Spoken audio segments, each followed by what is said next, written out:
Mais c'est une dinguerie. C'est une dinguerie. Bon, écoutez, c'est la vie.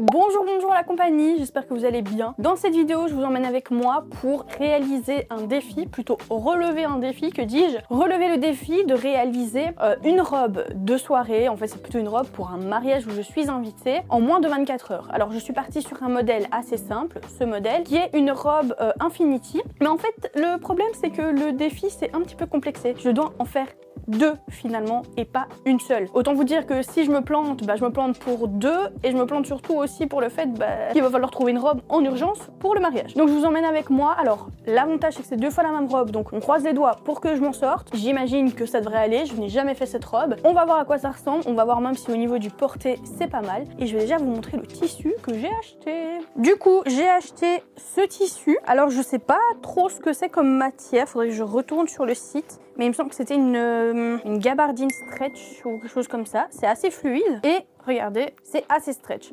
Parce qu'apparemment, pour faire ce genre de robe, il faut quelque chose qui soit stretch et fluide. Par contre, j'en ai deux à faire et je l'ai acheté, je sais pas si je vous l'ai dit du coup, chez Dristoffen, je crois que c'est comme ça que ça s'appelle. Ils sont basés aux Pays-Bas. Et du coup, j'ai commandé 6 mètres pour deux. J'espère que normalement ça devrait aller. En principe, oui, en tout cas, j'espère, je croise les doigts. Donc voilà, là je vais devoir décatir.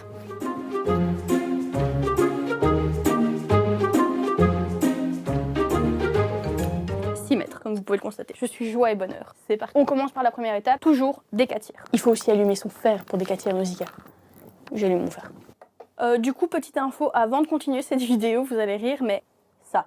On est bien d'accord, c'est moche, ça ressemble à rien, c'est dégueulasse. Mais ça fonctionne parfaitement. Je suis à la campagne, les gars. Je ne veux pas de bruit de mouche dans mes vidéos. Je ne veux pas de mouche qui se pose sur moi ou n'importe où ailleurs pour poser son meilleur caca de la vie. C'est hors de question. Donc, ce machin là que vous voyez dégueulasse, vous risquez de le voir tout l'été et peut-être un peu plus tard aussi dans mes vidéos quand je vlog parce que c'est le seul endroit où je peux le mettre. Et malheureusement, du coup, on le voit. C'est un détail, vous me direz, mais au moins, voilà. Et tant que j'y suis, n'hésitez pas à vous abonner à la chaîne. C'est gratuit, totalement gratuit. Et en même temps, ça nous aide, nous, les créateurs de contenu, à pouvoir continuer à vivre de nos vidéos et à pouvoir continuer à faire des vidéos aussi pour vous du coup. Bonjour ton amour passage.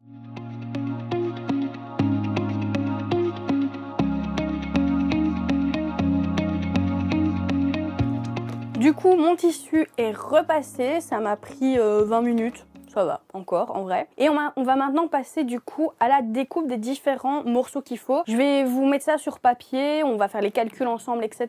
Et je vais vous expliquer un peu comment je vois la chose. Comme ça au moins, vous savez. Et si vous voulez la refaire chez vous, vous allez pouvoir la refaire aussi. Du coup, il va me falloir... je vais partir sur une jupe cercle, parce que je trouve que ça fait des plus jolis godets sur la jupe. Des godets, je vous mets une photo juste ici, c'est ça. Donc, il va me falloir... la jupe cercle, mais il va aussi me falloir les parties en fait qui vont venir cacher la poitrine et se nouer, etc. Donc pour la jupe cercle, il faut faire une formule.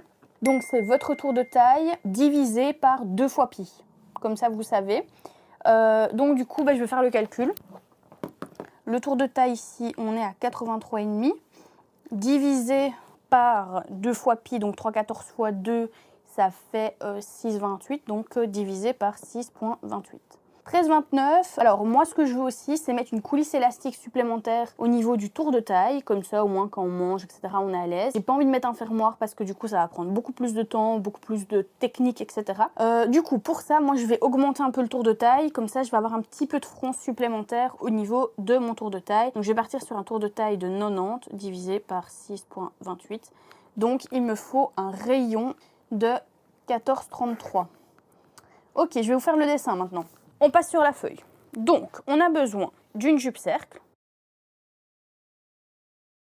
avec un rond au milieu. Il n'est pas du tout au milieu, mais vous avez compris. Ici, il va falloir que le rayon, donc le rayon, c'est du centre vers l'extérieur, ça c'est le rayon. Et si vous faites la ligne totale, c'est diamètre. Donc, le rayon qu'on va avoir besoin, c'est celui qu'on vient de calculer. Donc, le tour de taille divisé par 2 fois pi. Ce qui pour moi du coup, vu que je veux l'agrandir un petit peu, 90 divisé donc 2 fois pi comme je vous l'ai dit, c'est 6, waouh, je dis 6 et j'écris un 2, tout va bien, 6,28 et donc ça me donne 14,33 de rayon. Sauf qu'ici, je veux avoir la longueur de ma jupe à minimum 100 cm parce que ça va être une longue jupe. On va même mettre 110 au moins. On est sûr d'avoir une petite marge supplémentaire vu que j'ai pas la personne à côté de moi. Donc il va falloir faire un certain pli.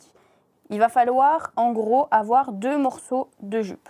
Comme ça et comme ça. Et je vais vous montrer comment faire pour plier, pour pouvoir mettre ça dans votre, tout simplement dans votre tissu. Alors une fois qu'on a ce patron là, c'est ok. On va maintenant passer à celui, tout simplement, c'est des rectangles hein, pour le reste. Et le rectangle, il va faire 40 cm. Et ici au-dessus, ça va mesurer 185 cm. Et ça, il va vous le falloir pour une robe 4 fois parce qu'on va devoir le doubler. Bon, du coup, j'ai dû me mettre par terre parce que ma table n'était pas assez grande. C'était vraiment la galère totale. Donc, comme vous voyez ici, là vous voyez plus du coup, mais la ligne ici au milieu, c'est la ligne de base sur laquelle le tissu était plié. Nous, on l'a plié dans l'autre sens. Donc, les lisières ici sont l'une sur l'autre, c'est toujours la même.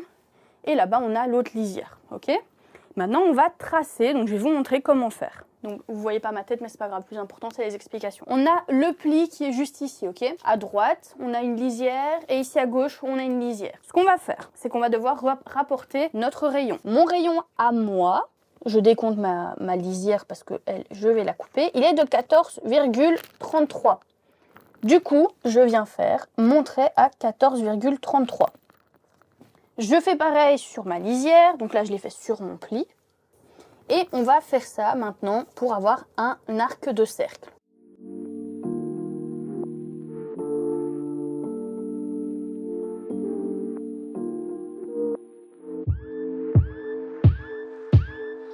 Ok, l'arc de cercle il est fait, je vais vous montrer juste après. Et ensuite, eh bien maintenant on va faire la même chose. On va mettre notre longueur du coup de jupe qui pour moi est de 100, je vais mettre 115. Et je vais rapporter ça partout. Alors, armez-vous de patience, je sais pas si vous me voyez. Armez-vous de patience parce que c'est un peu physique. Et dites-vous aussi, important de le savoir, ça, il va falloir du coup le couper 2 fois pour une robe. Donc une fois et refaire encore une fois la même chose.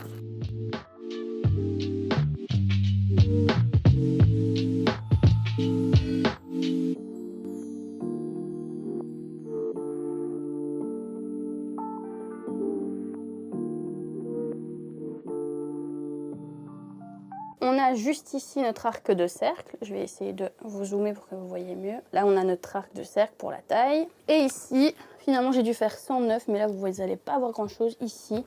Peut-être là, vous verrez mieux la trace ici, là, voilà. 109. Pourquoi? Parce que tout simplement, ici, ma longueur de tissu n'était pas assez longue. Bon voilà, pour moi 109 c'est très bien, je suis petite donc en vrai il n'y a pas de souci. Le seul truc que je vais faire c'est que je vais recouper du métrage de tissu, que je vais venir mettre en dessous pour couper les 2 cercles en une fois. Parce que clairement, autant vous dire, flemme de retracer comme ça 4 fois vu que j'ai 2 robes à faire. Donc c'est parti, je suis essoufflée, mais on va y arriver. Bon du coup, ce que je vais faire c'est que je sais que j'ai besoin de 2,60 m. Donc je vais mesurer les 2,60 m finalement. J'ai mesuré, je vais faire une petite entaille. Et mon avantage c'est ça. Ça se déchire.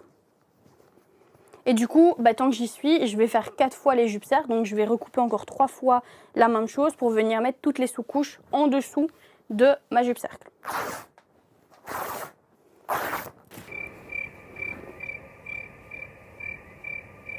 Je suis en train de stresser, là je suis en train de faire mes calculs, je suis en train de me dire est-ce que j'ai assez de tissu?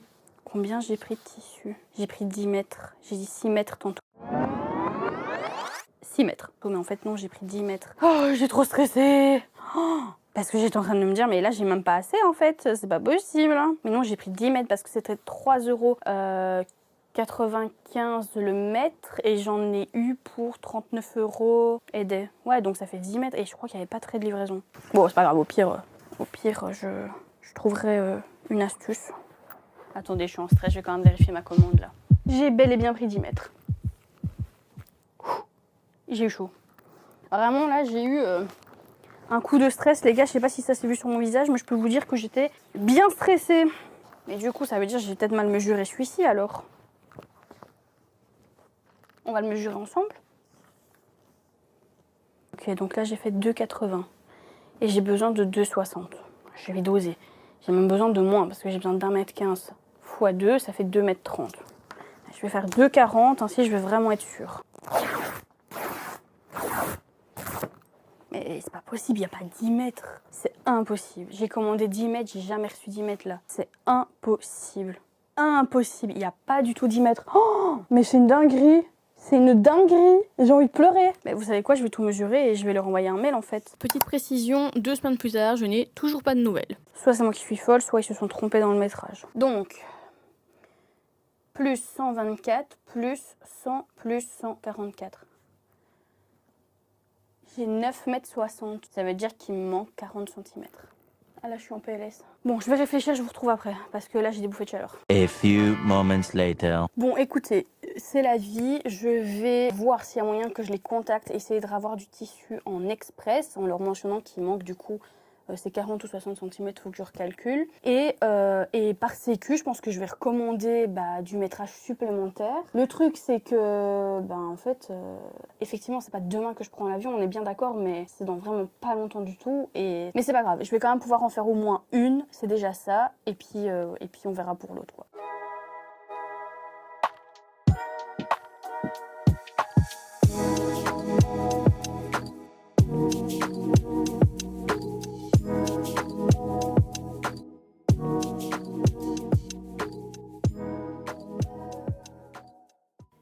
Une fois que j'ai coupé ma jupe, du coup, je mets bien toutes mes pièces ensemble, donc mes jupes ensemble, mes hauts ensemble, etc.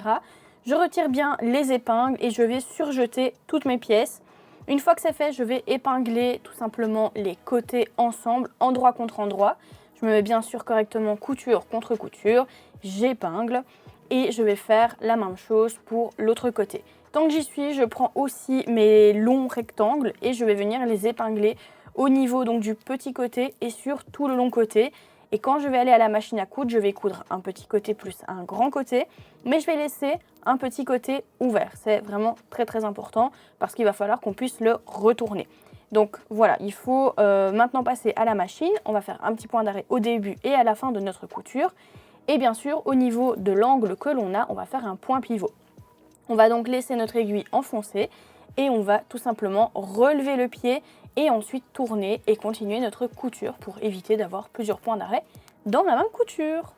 Une fois que c'est fait, on va retourner du coup tout simplement nos bandes. Donc hop, on coupe les petits fils et on va retourner tout ça. Et je vais passer sur mon fer à repasser avec ma petite Jeannette pour pouvoir repasser du coup mes petits bords. Maintenant que c'est fait, on reprend la jupe cercle. On a donc ici notre taille et il va nous falloir notre milieu. Je vais donc plier comme ceci et venir mettre une épingle sur le milieu. Donc juste le milieu devant, le milieu dos ne m'intéresse pas. Une fois que j'ai mon milieu, je vais prendre du coup maintenant mes deux parties, on va dire entre guillemets rectangulaires, qui vont venir se mettre sur le devant et je vais les chevaucher de 3 cm.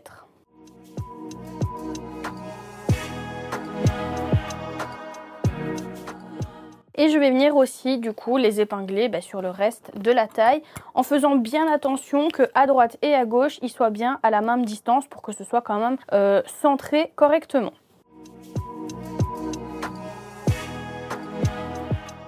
Je vais maintenant le piquer pour le maintenir et puis je vais faire une coulisse à 1,5, enfin une coulisse de 2 que je vais piquer à 1,5. Maintenant que c'est fait, je vais prendre un élastique du coup et je vais venir prendre mon tour de taille avec. Du coup, simplement, hop, je me mets autour de ma taille et je viens le serrer. Et maintenant, je vais le faire passer soit avec un passe élastique, soit avec une attache trombone si c'est ce que vous avez à la maison.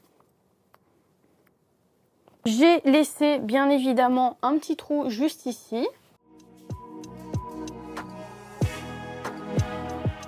Et là, je vais juste vérifier si du coup tout est bien à plat et si ça n'a pas roulé pendant que je l'ai rentré. Alors apparemment pas. Ah si, il s'est roulé donc hop.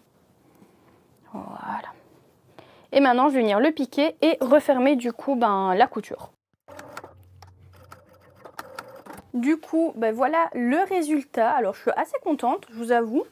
Dans le dos, on voit pas bien mais ça donne ça. Bon là j'ai mon soutien bien sûr. Seul petit bémol, c'est ici. Bon là ça recouvre bien, après je l'ai peut-être mal mise. Hein. Mais ici je trouve que non, c'est pas foufou quoi. Voilà, là, vous voyez pas bien mais j'ai un peu peur qu'on voit un peu trop la poitrine. Vous voyez ce que je veux dire? Ouais non, sinon franchement c'est pas mal. J'aime beaucoup. Du coup, l'avantage de cette robe, c'est qu'elle peut se porter de plein de manières différentes. N'hésitez pas à me dire si vous voulez, par exemple, un tuto sur les différentes manières de porter cette robe. Ce serait avec plaisir que je vous ferai ça. Du coup, voilà pour le tuto. Il me reste la deuxième affaire et vous me croirez ou non, je vais y arriver. En fait, je crois que j'ai trouvé une solution. C'est juste que voilà, ce sera pas comme celle-ci en mode jupe cercle. Du coup, ce sera plus en mode froncé à la taille au lieu que ce soit une jupe cercle hein, finalement. Donc voilà, c'est un peu différent. Mais je vais voir s'il y a moyen que je fasse ça avec la robe. Je vais la froncer au niveau de la taille. Ça fera peut-être un peu le même rendu avec un tout petit peu moins d'amplitude finalement. Hein, vu que voilà. Mais on va tester et voilà. J'espère que ça ira. Je vous dirai ça en fin de vidéo. Je vais pas filmer la deuxième partie de la confection de cette robe-là. Et je pense clairement que le défi 24 heures pour faire 2 robes du coup est relevé. Dites-moi dans les commentaires si c'est relevé. Je vous fais des bisous et on se retrouve la semaine prochaine. C'est la Nausicaa du montage, je vous fais le petit update concernant les robes. Alors elles sont finies, mais par contre je n'ai pas porté la robe tout simplement parce que nous avons eu 45 degrés en Italie. Autant vous dire que c'était juste pas possible de la porter, malgré le fait que le tissu était assez léger, assez fluide. Le fait qu'il y ait beaucoup de tissu, c'était une robe beaucoup trop lourde et franchement on serait morte de chaud. Du coup on a dû changer nos plans à la dernière minute. Vraiment cette vidéo et cette robe ça a été une catastrophe.